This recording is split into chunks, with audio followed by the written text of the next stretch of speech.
So as it turns out, I'm suffering from massive understeer. And I guess I didn't particularly think it was understeer. I just thought I was driving like shit. And, you know, um, yeah, thought I was driving like shit. Or maybe I still drive like shit and I'm also suffering massive understeer. But let me hop right into it. Let me show you what's happening.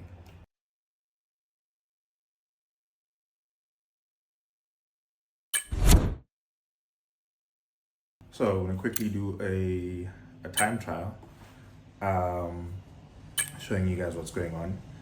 I'm just gonna select Red Bull and I'm gonna go to a very technical track. Let's let's do bad. Let's not do anything, superly out there.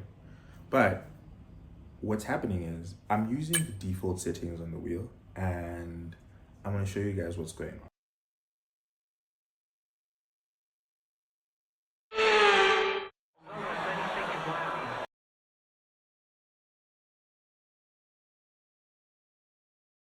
Mentioned, I'm using like default settings. If you want to see your settings, just go into your settings, head on over to controls, vibration, and force feedback. And you're gonna see I just have generic settings here, and then I have the Logitech G920, and that's what I'm using. It, you're like, there's nothing different there. Um, these are all my settings. I have everything as just the default, um, just the default settings. So let's take it around the track and see what's gonna happen.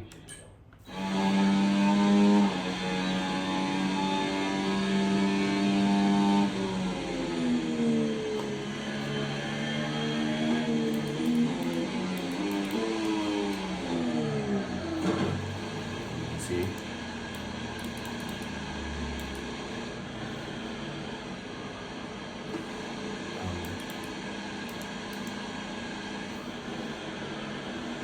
Immediately I went off the track.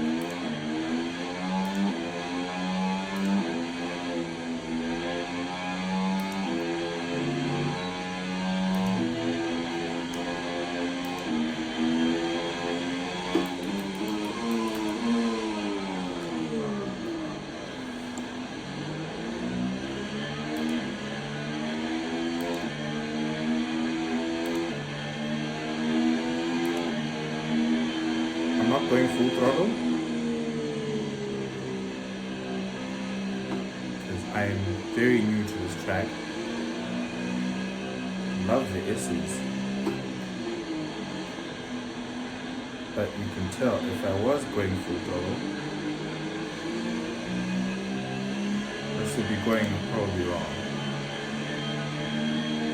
Let's see.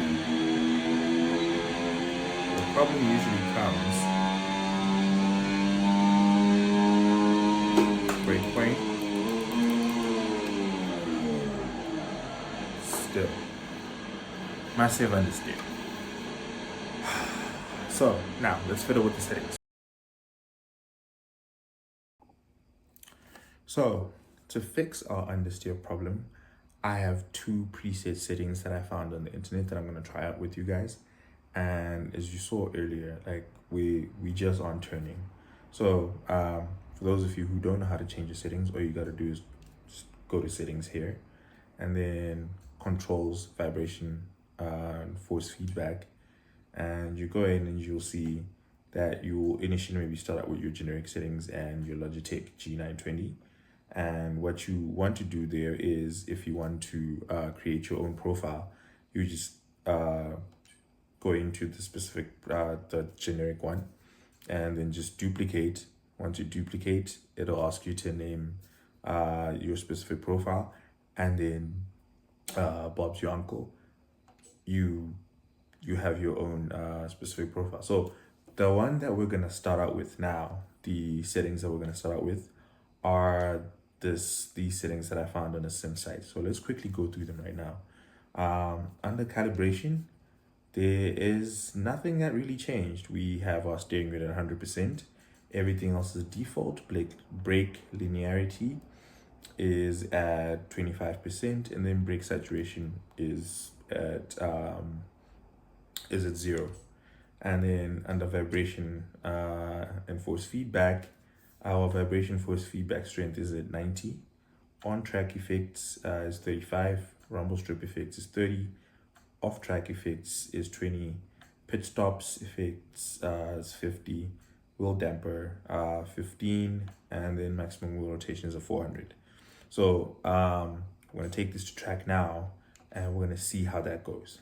So let me enable that particular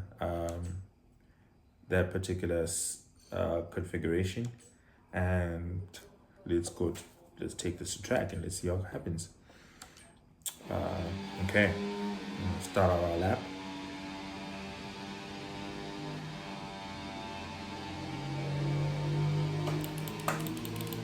Ooh, immediately it's not going the way we'd want it to go. So, but we're gonna continue down this road and see what actually happens.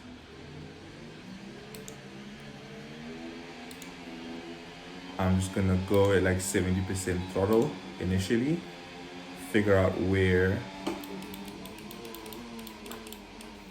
this car's not braking at all. But seems like we are kind of turning.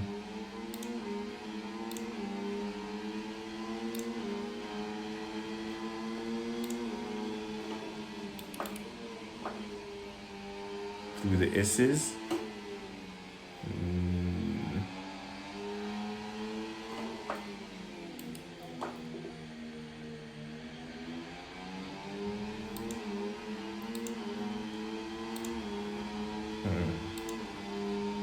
It feels a little bitter,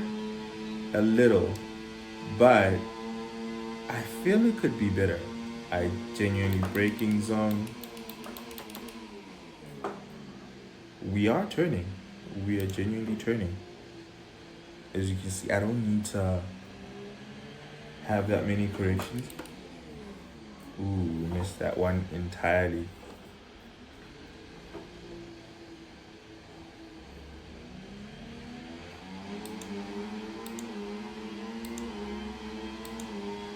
I would say it's pretty decent. It's a pretty decent setting. Braking zone. The only issue here is brakes. I don't seem to be braking the way I'd want to brake.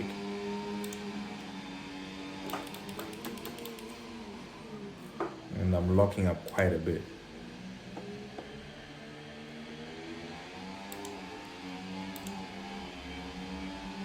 Let's go through those S's again.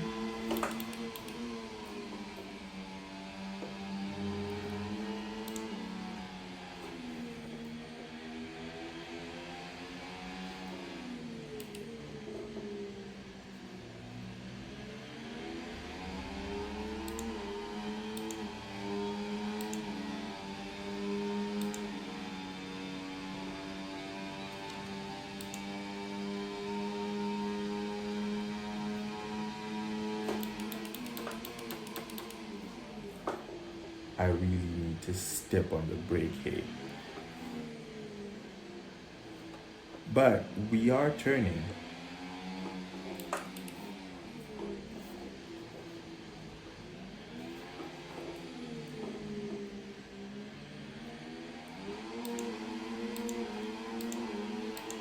I'm not doing astronomical times. Feel off the fact that I just don't know this track, but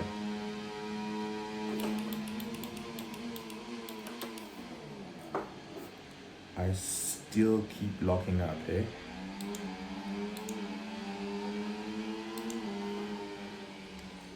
Okay, we're gonna go back to the garage. What we're gonna do is we're gonna reset to our previous settings, the one where we had oversteer, and I'm gonna show you guys what that looks like. Okay, so let's go back to track, and let's start. So what you're gonna realize with these settings, the default settings, is this massive understeer.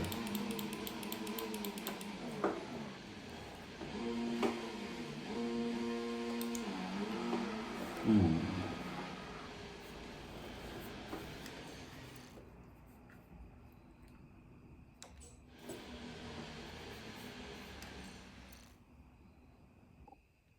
So I'm going to take you through the final configuration, which I personally think is the best.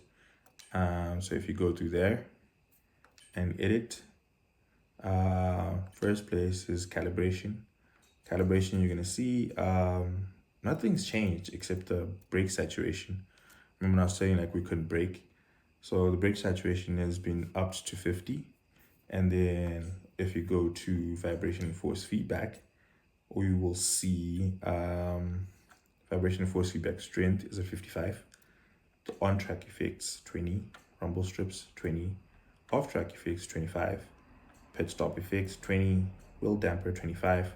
Maximum wheel rotation, 400 degrees. So let's go take it for a spin.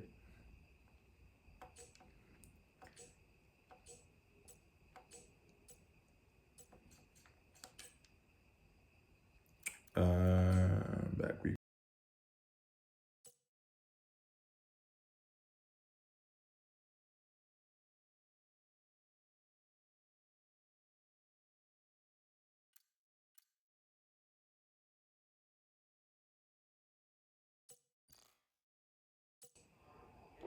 All right, let's take this bad boy to the track.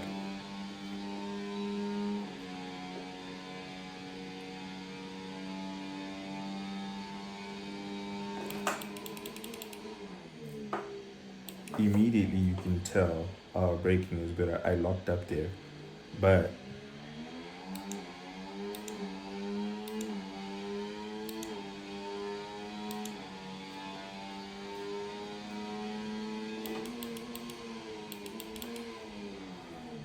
see our braking and turning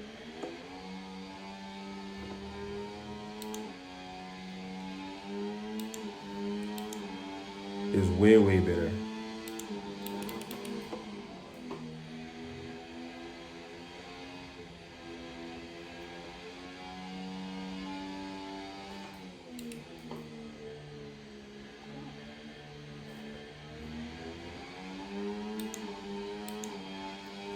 Way better.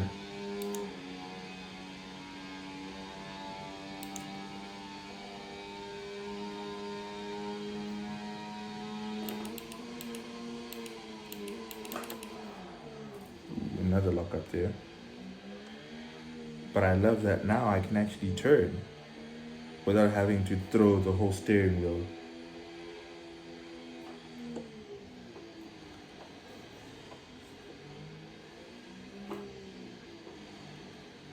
Come out there and just, ooh, I lost it there.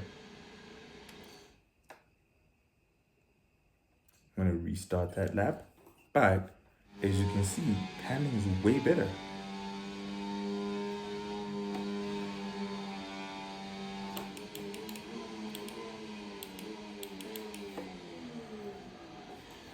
Locked up there.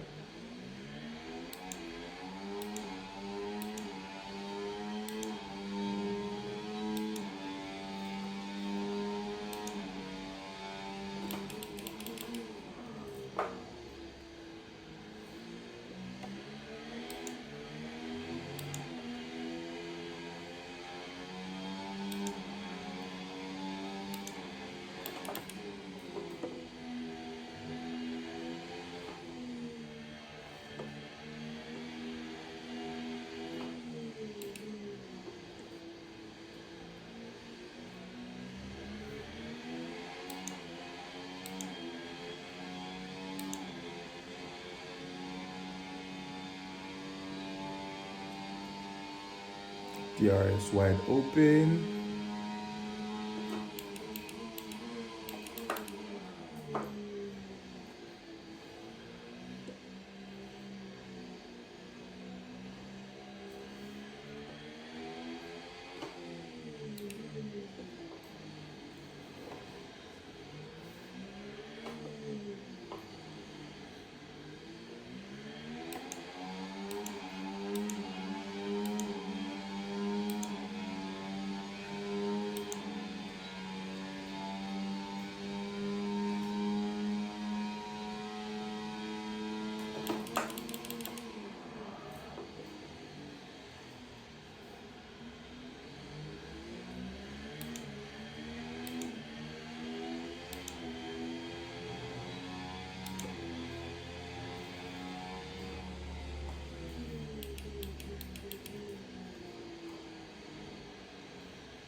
And there we have it, folks. Those are our settings. Let's just run through them one last time. Go into your settings, control, and then just gonna edit that. So under calibration, the only thing you need to change is your brake saturation. And under vibration force feedback, what you're changing is vibration force feedback to 55, on track effects, rumble strips. I'm just gonna put everything in the description, and then you can just put that into your Logitech G920 or G923, and you should be fine. And yeah, man, like and subscribe. See you in the next video.